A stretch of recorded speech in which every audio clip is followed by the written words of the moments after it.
There's an unwritten contract between an audience and a performer.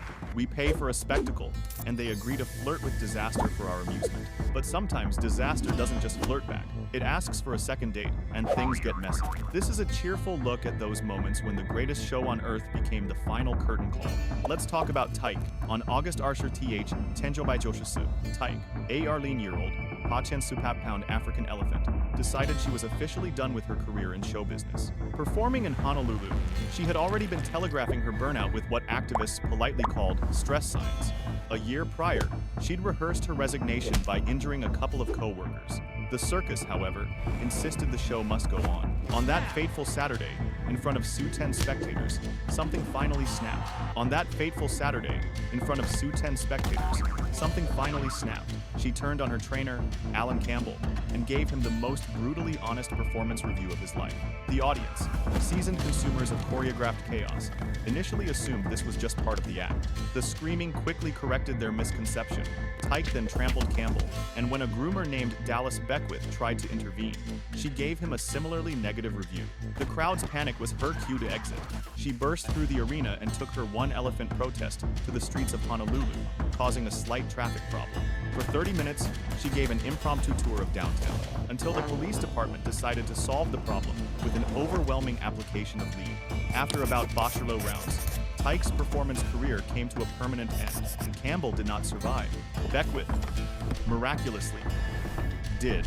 From raw animal power, we moved to high-tech spectacle. On June Archer du Th. Arten Chasen, Cirque du Soleil's show Ka in Las Vegas was delivering its usual dose of physics-defying wonder. KA is less a circus act and more a multi-million-dollar engineering marvel, featuring a gigantic rotating stage that serves as a vertical battlefield. The whole point is to make danger look beautiful and effortless. On this particular night, during the show's climax, Guyard Guillot was performing a rapid descent from the heavens. The sequence relied on a wire rope to control her fall, but in a terrifying twist, the wire decided to part ways with its pulley. It was severed, instantly deleting the control part of her controlled descent.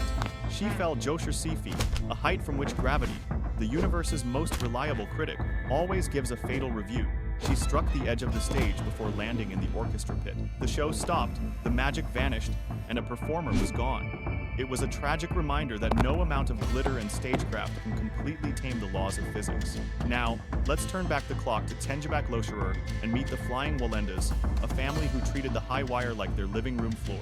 Their signature move wasn't just a trick, it was a living, breathing architectural marvel built on trust and a complete disregard for common sense, a 7-person human pyramid on a thin wire. Oh, and they performed without a net, because nets are for people who like to have a backup plan. On January Centers in Detroit, in front of CSN people, they began their ascent. 7 people, stacked 3 levels high, balancing on a wire center 1 feet above, solid concrete. As they inched across, one performer at the front experienced a moment of unscheduled wobbling. In a normal job, a wobble is no big deal. In a human pyramid on a high wire, it's the start of a catastrophic human domino effect. The entire structure, a masterpiece of interconnected balance, disintegrated in seconds. 7 performers plunged to the floor. The impact was horrific. Richard Fown and Dieter Schepp were killed. Mario Wallenda was paralyzed. It was the last time the Wallendas would ever attempt their legendary pyramid. Let's go even further back to Victorian England. Senbabe Tisharar. A man named Thomas McCart, performing as Masardi, was a lion tamer for Pablo Fanquiz's Circus Royal. This was an era when health and safety mostly meant try not to die.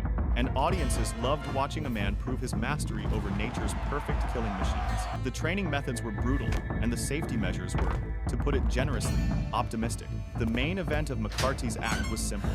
He'd walk into a cage with a bunch of lions and make them do tricks, demonstrating his supreme courage. On a cold January night in Bolton, the routine proceeded as planned, right up until the point it didn't. Whether it was a missed cue or just a lion deciding it was tired of the gig, the situation flipped from performance to predation. One or more of the lions attacked, overpowering McCart before anyone could intervene.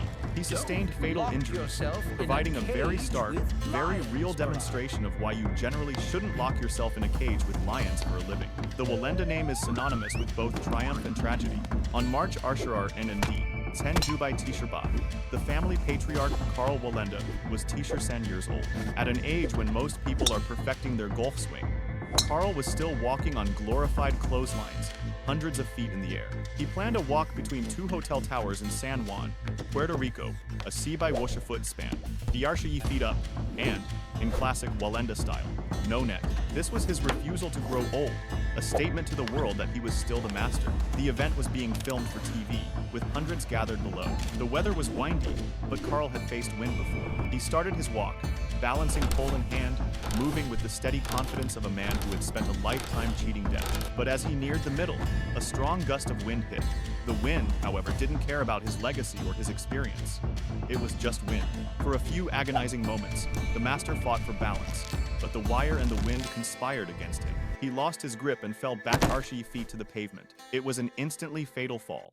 A brutal end for a legend who died doing the one thing he couldn't live without. Fast forward to the modern era. On July ch 13 Ettore Weber, a low-key-year-old and highly experienced tiger trainer, was working at a circus in Italy. Weber had spent his entire life working with big cats. This wasn't some Victorian-era showman. This was a modern professional who understood the risks. He was conducting a routine training session with his tigers, away from the public eye. These sessions are meant to be controlled environments, reinforcing behaviors without the distraction of an audience. But controlled is a relative term when you're in an enclosure with apex predators. The exact trigger is unknown, but the result was brutally clear. During the session, his own tigers attacked him. It was sudden, swift, and overwhelming. Despite the immediate efforts of his colleagues, his injuries were instantly fatal. The incident was a shocking lesson that you can spend a lifetime building a relationship with a predator, but you can't ever fully erase the wild from wild animal. Let's check back in with the extended Wallenda family. In Chenzu by Loshisen, Henrietta Wallenda Grotefan was performing a sway pole act in Omaha, Nebraska. If a high wire isn't scary enough for you, try this. Climb a very tall, very flexible pole, and then do acrobatics at the top, while it swings around like a metronome in a hurricane. This act relies entirely on the performer's skill to counteract the pole's chaotic movement. The very thing that made the act breathtaking, the wild, unpredictable swaying, is also what made it lethal. During her final performance in Omaha, something went wrong. A miscalculation, an unexpected gust of wind, a sudden shift in the pole's momentum. It's impossible to know, but she lost control and fell from a height of about whoosh feet. With no net to break her fall, the outcome was immediate and tragic, adding another devastating chapter to her family's history. Our final story happens not under the bright lights of the big top, but during morning chores. On June Shurju, Senju by Bashisu, Circus Knie, the national circus of Switzerland, was in Austria. Behind the scenes, handlers were conducting routine training with the animals. This is the unglamorous, but essential work that makes the performances possible. The tragedy involved an elephant named Madura and her keeper. For reasons that remain unclear, the elephant, during what should have been a normal interaction, suddenly turned aggressive. Whether it was stress or some other trigger, Madura attacked her handler with lethal force. The attack was so fast and violent that no one could save the keeper's life. It was a horrifying reminder that for the people who work with these magnificent but powerful animals, the risks don't end when the audience goes home. 2 days later, local authorities made the decision to put Madura down, bringing a sad end to a terrible incident. So, what's the takeaway from all this grim history? Perhaps it's that the line between spectacular entertainment and catastrophic failure is thinner than a high wire. We crave the thrill of the impossible, but sometimes the impossible pushes back hard. If you're fascinated by the human tendency to dance on the razor's edge, you know what to do. Hit subscribe and feel free to suggest what other cheerful topics we should tackle next in the comments.